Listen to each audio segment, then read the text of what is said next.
दंगल में दिलेर पहलवानों का जलवा।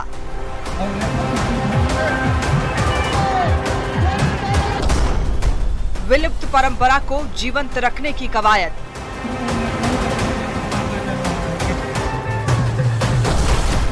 अखाड़े में धोबी पछाड़ से जीत की धमक।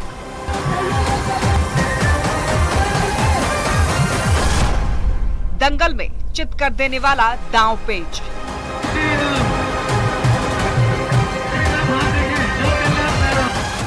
जिंदा दिली का नाम है पहलवानी और रिंग के किंग का कमाल।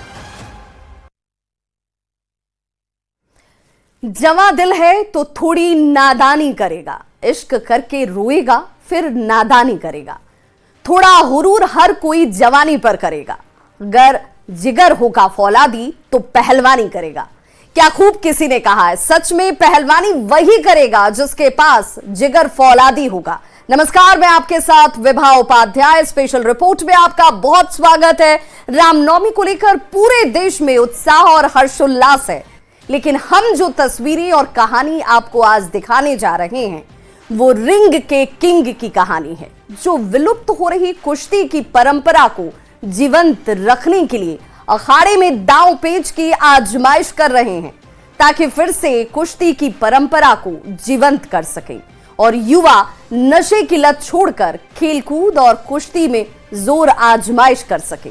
देखिए हमारी ये खास पेशकश किंग ऑफ द रिंग, जहां अलग अलग प्रदेशों से आए पहलवानों ने अपने दमखम से सबका दिल जीत लिया।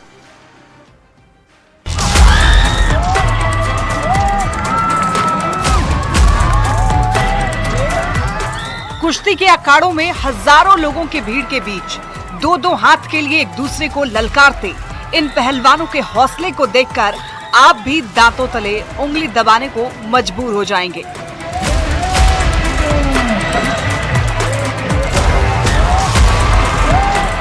दंगल में सीधे चित करने वाले दांव को देखकर दंग रह जाएंगे।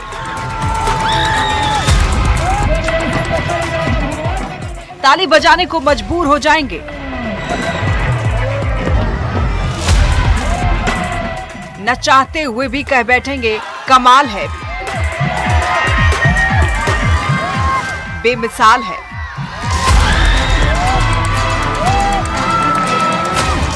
दंगल में युवा फौलाद है, दुश्मन के लिए काल है और ये युवा भारत के पहलवान हैं।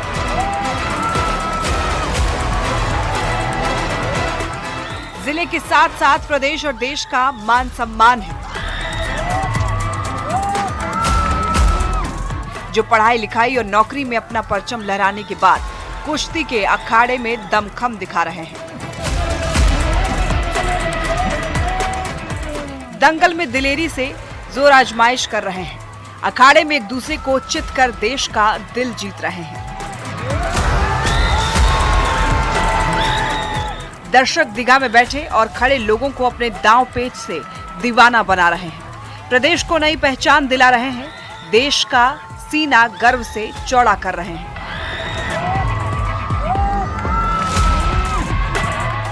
कुश्ती के अखाड़े में अपनी प्रतिद्वंदी को चित करके कुश्ती के विलुप्त परंपरा को जीवंत कर रहे हैं। जी जान लगाकर जिंदा दिली से पटखनी दे रहे हैं। रिंग में रोमांच पैदा कर रहे हैं। दर्शकों को ताली बजाने के लिए मजबूर कर रहे हैं। हजारीबाग में रामनवमी को लेकर कई कार्यक्रम का आयोजन किए जाते हैं। तो वही बता दें कि आज हजारीबाग के बड़ा अखाड़ा में कुश्ती प्रतियोगिता का आयोजन किया गया। आपको दिख रहा होगा कि इस दंगल में देश के विभिन्न हिस्से से जो पहलवान है वो शामिल हुए हैं। यह जो कुश्ती की प्रतियोगिता है, इसको देखने के लिए जो लोग हैं दूर दूर से पहुंच रहे हैं। अगर बात की जाए तो 1 दर्जन से भी जो अधिक पहलवान है वो इस कुश्ती प्रतियोगिता में शामिल हुए हैं। और बता दें कि यह 2 दिवसीय कुश्ती के जो है वो प्रतियोगिता है, दंगल की प्रतियोगिता है, जिसमें अपने कला का प्रदर्शन जो है ये पहलवान करते नजर आ रहे हैं। बता दें कि यह जो कला थी या फिर हम कह ले या कुश्ती प्रतियोगिता, दंगल प्रतियोगिता की जो परंपरा थी वह विलुप्त होता जा रहा था, जिसे जो है जीवंत रखने का अब काम कर रहे हैं। बदलते समय में अखाड़ा की परंपरा भी समाप्त होती जा रही है। दंगल भी बेहद कम देखने को मिलता है। ऐसे में हजारीबाग में रामनवमी के दौरान दंगल का आयोजन किया गया। हजारीबाग में 40 साल पहले शुक्ला जी का अखाड़ा भी हुआ करता था, जहां पहलवान कुश्ती करते थे, लेकिन धीरे धीरे ये परंपरा समाप्त होती चली गई। आज पूरे देश में बेहद कम जगहों में ही अखाड़ा दिखता है।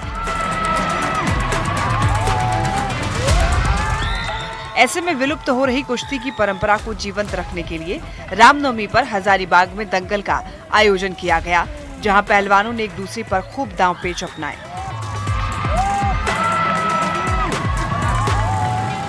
इस दंगल में हरियाणा, पंजाब, बनारस और हजारीबाग के भी पहलवानों ने हिस्सा लिया। दंगल में पहलवानों ने एक दूसरे को खूब पटखनियां मारी। बनारस से आए पहलवान इस दौरान सुर्खियों में रहे। हनुमानगढ़ी के पहलवान ने पंजाब के पहलवान को जब 3 पटखनियां मारी तो पूरा अखाड़ा गूंज उठा। पहली बार इस तरह की पहलवानी हजारीबाग में देखने को मिली। ऐसे में रिंग के किंग के दांव पेच को देखकर दर्शक दीघा में बैठे लोग खुद को नहीं रोक पाए। तो वहीं पहलवानों ने भी कुश्ती के अखाड़े में रोमांच पैदा करने का कोई कोर कसर नहीं छोड़ा। एक पहलवान ने तो दांव पेच वाले ठुमके लगाकर अपने प्रतिद्वंदी पहलवान को चुनौती दे डाला।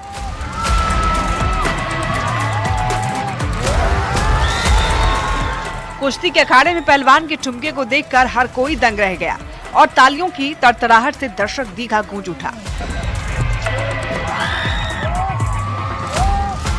उसके अगले ही पल दूसरे पहलवान ने ठुमके लगाकर चुनौती देने वाले पहलवान को रिंग में चित कर दिया, जिससे प्रतियोगिता में और रोमांच पैदा हुआ।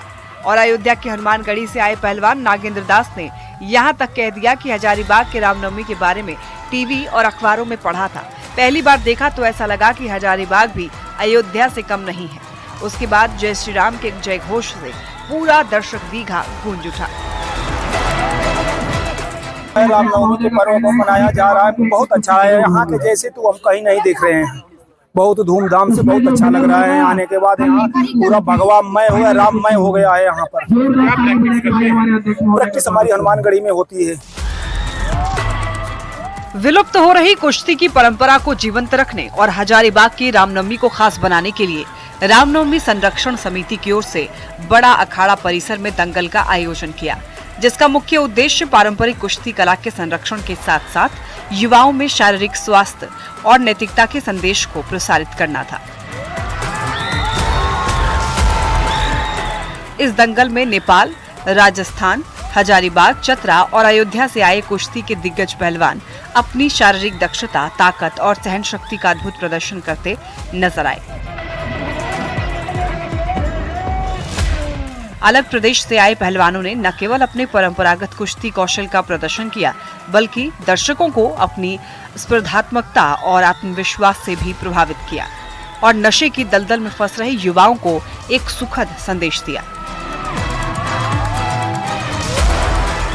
जी, ये परंपरा विलुप्त हो रही थी। दंगल कराने से लोग, जितने नए बच्चे, नया जनरेशन है, ये अपने शरीर पर नशा से ज्यादा दूर बनाए रखें। शरीर पर ज्यादा से ज्यादा ध्यान दें, खेल कूद में ज्यादा से ज्यादा समय देंगे। हजारीबाग में आयोजित दंगल प्रतियोगिता में अलग अलग प्रदेशों से आए पहलवानों ने अपना दमखम दिखाया। पहला मुकाबला सूरज पहलवान और राहुल थापा के बीच हुआ। दोनों ने रिंग में खूब दांव पेच आजमाया और एक दूसरे को पटखनी देने की कोशिश की, जिसमें पहलवान राहुल थापा का दांव भारी पड़ा और उसने सूरज पहलवान को पटखनी दे दी, जिसे देखकर दर्शक दीघा में बैठे हुए लोग खुद को नहीं रोक पाए और लोगों ने तालियों से दोनों ही पहलवानों का मनोबल बढ़ाया, हौसला अफजाई किया। जितने भी जनता है सारे बहुत उत्साहित हैं और ये जो दंगल प्रोग्राम हो रहा है, इनको देख के हजारीबाग के जनता के पास एक संदेश जा रहा है कि अपने आप को मजबूत करें। ये परंपरा विलुप्त हो गई थी, उसको जीवित। हजारीबाग से भी मैदान में उतरे हुए हैं बहुत अखाड़ेधारी पहलवान जी हैं हजारीबाग के, मिस्टर अमर पांडे। ये हजारीबाग में कुश्ती सिखाते हैं। कितना अच्छा लगता है देखने में। बहुत ही अच्छा लगता है। दूसरा मुकाबला लखनऊ से आए लवकुश पहलवान और गोरखपुर से आए रॉबिन पहलवान के बीच हुआ। दोनों पहलवानों ने कुश्ती के अखाड़े में अपना दमखम दिखाकर सबका दिल जीता। वहीं बनारस के आए पहलवान पवन ने कहा कि ये दंगल आने वाली पीढ़ी के लिए प्रेरणा का स्रोत है। जो युवा खेल कूद और कुश्ती से दूर भाग रहे हैं, वो इस दंगल को देखकर खुद को खेल और कुश्ती से जोड़ने की कवायद करेंगे। इस तरह का कार्यक्रम जो है कराने से पहलवानों को बहुत बढ़िया लगता है और अच्छी ये कुश्तियाँ जो होती हैं तो जो नए लड़के हैं उनको सीखने को मिलता है। और हम तो यही कहेंगे कि यहाँ जो सारे ये झारखंड में और दंगल हर जगह हो और ये जो छोटे छोटे बच्चे हैं उनको सीखने को मिलेगा और आगे बढ़ेंगे, स्टेट खेलेंगे और आगे तक जाएंगे। और जय श्री राम। दंगल में हिस्सा लेने आए पहलवानों ने युवाओं को कुश्ती से जुड़ने का जहां संदेश दिया, तो वहीं दंगल में जोरदार दांवपेच, धीरज और आक्रामकता का परिचय देते हुए मुकाबलों के दौरान कुछ पहलवानों ने तकनीकी कुश्ती के अद्भुत नमूने को भी प्रस्तुत किया। पारंपरिक संघर्ष शैलियों का संयोजन कर न केवल अपने बल का प्रदर्शन किया, बल्कि अपनी रणनीतियों और चतुराई का भी परिचय दिया, जिसे देखकर आयोजक भी गदगद नजर आए। पूरे देश के कोने कोने से, नेपाल से नामी गिरामी पहलवान लोग यहाँ आए हैं, अपना कला कौशल दिखा रहे हैं। बहुत खुशी की बात है कि पिछले बार जो कुश्ती दंगल का यहाँ प्रोग्राम हुआ था, उससे प्रेरित होकर कुछ यहाँ के भी नवयुवक लोग अपना पहलवानी का कला कौशल दिखा रहे हैं। हम लोगों का यही प्रयास है कि जो पुराना परंपरा यहाँ पर अखाड़ों में कुश्ती का चला आ रहा था, उसको पुनर्जीवित किया जाए और नवयुवक लोग नशे से दूर रहकर अपने शरीर पर ध्यान केंद्रित करें, अपने शरीर को मजबूत बलवान बनाए, स्वस्थ निरोग बनाए। अध्यक्ष प्रशांत प्रधान ने बताया कि आजकल के युवा नशे की दुनिया में जा रहे हैं। उन्हें समाज की मुख्य धारा में लाने की ये एक कवायद है, ताकि आने वाले भविष्य को नशे की दलदल में फंसने से बचाया जा सके और युवा अपनी शक्ति का प्रदर्शन कर सके। उसी उद्देश्य से कुश्ती प्रतियोगिता का आयोजन किया है, जिसमें कई प्रदेशों से आए पहलवानों ने हिस्सा लिया है।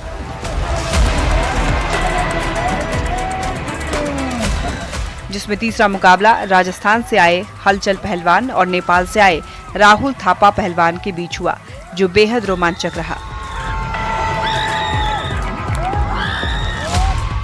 राहुल थापा पहलवान जहां अपने ठुमकों से सबका दिल जीता, तो वहीं पहलवानी का दांव पेश दिखाकर भी सबको दंग कर दिया, जो लोगों को खूब पसंद आया। ऐसे में जरूरत है अखाड़े की परंपरा को फिर से शुरू करने की, युवा पीढ़ी को दंगल से जोड़ने की, ताकि फिर से पहलवानी की परंपरा जीवंत हो सके। न्यूज़ 18 के लिए हजारीबाग से सुशांत सोनी के साथ ब्यूरो रिपोर्ट।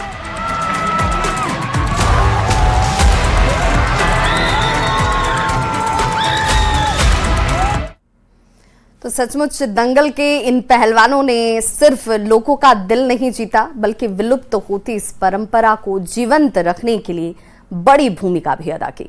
अब चलिए आपको इंजीनियरिंग के उस चमत्कार से हम जोड़ते हैं जो तमिलनाडु के रामेश्वरम में आज दिखी। प्रधानमंत्री नरेंद्र मोदी ने रामेश्वरम पहुंचकर हाईटेक नए पंबन ब्रिज का उद्घाटन किया। उन्होंने सड़क पुल से एक ट्रेन और एक जहाज को हरी झंडी दिखाई, साथ ही पुल के संचालन को देखा और इसकी जानकारी ली।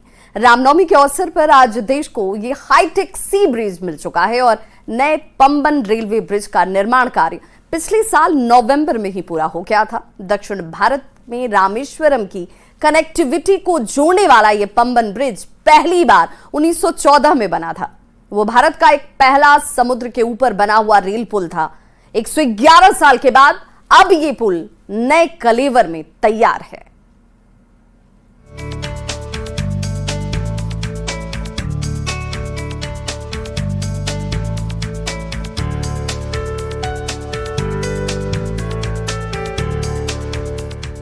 रामेश्वरम भारत का वो ऐतिहासिक भूमि जिसका जिक्र रामायण में मिलता है।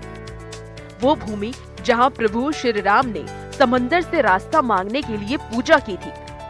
ये वही पावन भूमि है जहां भगवान राम ने लंका पहुंचने के लिए वानर सेना की मदद से समुद्र पर ब्रिज बनवाया था। देश के प्रमुख धामों में रामेश्वरम एक बड़ा धाम है और सबसे दक्षिणतम कह सकते हैं कि यहाँ पर इसी समंदर के किनारे प्रभु श्री राम ने शिव की आराधना की थी। और जब माता सीता का हरण हो गया था तो श्री राम वानर सेना के साथ रामेश्वरम पहुँचे थे। और यहाँ आप देख सकते हैं कि बंगाल की खाड़ी, और यहीं पर प्रभु श्री राम ने बालू की शिवलिंग बनाई। और बालू की शिवलिंग बनाने के बाद श्री राम ने सीधे पूजा की, आराधना की। 4 धाम में से एक रामेश्वरम की पावन भूमि पर हर साल करोड़ों श्रद्धालु आते हैं। रामेश्वरम न सिर्फ भारत के लिए धार्मिक रूप से महत्वपूर्ण है, बल्कि आज के समय में इसका सामरिक महत्व भी काफी ज्यादा है, क्योंकि यहाँ से पड़ोसी देश श्रीलंका की दूरी महज कुछ किलोमीटर है, जहाँ हम्बनटोटा में चीन इंफ्रास्ट्रक्चर का काम कर रहा है।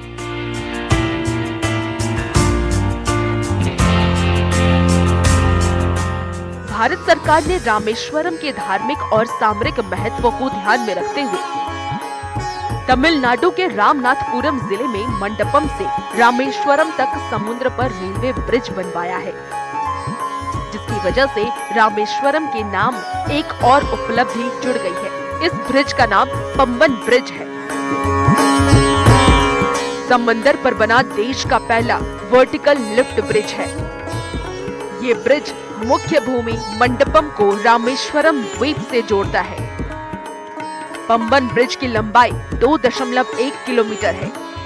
इस ब्रिज को 531 करोड़ की लागत से बनाया गया है।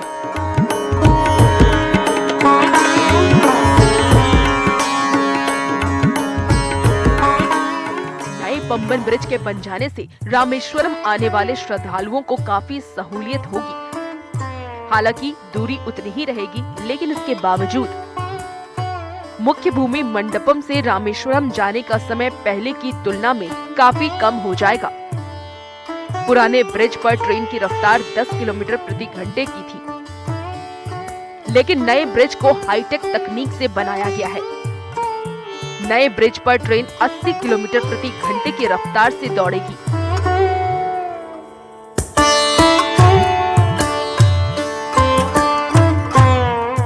यानी कि पहले जहां 2 किलोमीटर की दूरी तय करने में करीब आधा घंटा लगता था, अब उसी दूरी को कुछ मिनटों में तय किया जा सकेगा।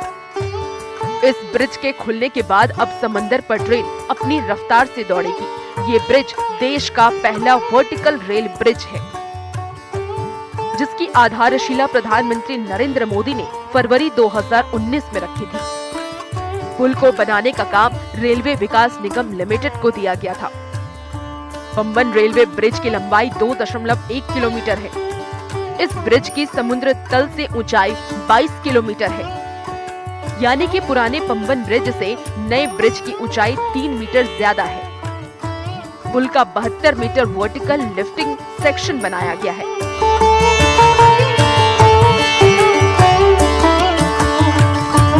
पंबन ब्रिज के बन जाने से रामेश्वरम आने वाले श्रद्धालुओं को तो राहत मिलेगी ही, साथ ही आर्थिक रूप से काफी मददगार साबित होगा। दरअसल इस ब्रिज को इस तरीके से बनाया गया है, समुद्र से ट्रांसपोर्टेशन भी की जा सकेगी। पुल का जो 72 मीटर का वर्टिकल लिफ्टिंग सेक्शन है वो अप लिफ्ट हो जाएगा, यानी कि जब भी किसी समुद्री जहाज को यहाँ से गुजरना होगा तो रेलवे का 72 मीटर का सेक्शन ऊपर उठ जाएगा, ताकि समुद्र जहाज के जरिए कारोबार किया जा सके। समय पंबन ब्रिज पर हैं और आपको सीधे दिखा रहे हैं कि किस तरीके से पंबन ब्रिज को ऊपर उठाया जा रहा है। और देख सकते हैं कि जो ट्रैक है वो ट्रैक को सीधे ऊपर देखिए ऊपर दिख उठाया जा रहा है। और यहाँ से एक बेहद ही खूबसूरत नज़ारा है कि जो ये 2 किलोमीटर का जो ब्रिज बनाया गया है रेलवे की ओर से, इस ब्रिज को देखिए, ये ब्रिज को उठा दिया गया है बिल्कुल ऊपर की तरफ। और ये आमतौर जो ट्रैक से जो 2 ट्रैक को आपस में जोड़ती है वो बीच का पूरा हिस्सा उठा दिया गया है। और उठाने के बाद वो आप देख सकते हैं कि यहाँ पर एक रास्ता खुल गया है। दोनों ट्रैक बीच से अलग हो गए हैं और 2 ट्रैक अलग होने के बाद आप देख सकते हैं कि यहाँ पर अगर कोई पोर्ट, यहाँ पर एक तरीके से पोर्ट के रूप में यह बंदरगाह के तौर पर काम करता है, तो कोई जहाज अगर गुजरना चाहे तो एक साफ रास्ता दे दिया गया है। फिलहाल पंबन रेलवे ब्रिज पर ट्रायल का काम जारी है। उम्मीद की जा रही है कि जल्द ही इस ब्रिज का उद्घाटन किया जाएगा। Special features, it is across the bridge is across sea. Total length of the bridge is 2.07 kilometer, consisting of 100 spans. 100 spans, out of which 99 spans 18.3 meter. One span is a lift span that is provided for this navigation purpose to cross vessels from north to south, south to north. नया Pamban bridge बनने की जरूरत इसीलिए भी पड़ी क्योंकि पुराने bridge की क्षमता काफी कम थी। हर दिन जाम की स्थिति, पुराने ब्रिज पर रेल की कम स्पीड, ये तमाम कारण थे जिसकी वजह से यहाँ नया पंबन ब्रिज बनाया गया। वहीं अगर पुराने ब्रिज की बात करें तो पंबन ब्रिज को अंग्रेजों ने साल 1911 में बनवाना शुरू किया था। साल 1914 में पंबन ब्रिज बनकर तैयार हो गया था। 1988 तक पंबन रेल ब्रिज रामेश्वरम तक जाने का एकमात्र रास्ता था, लेकिन साल 1988 में रेल पुल के साथ ही पंबन रोड ब्रिज बनाया गया।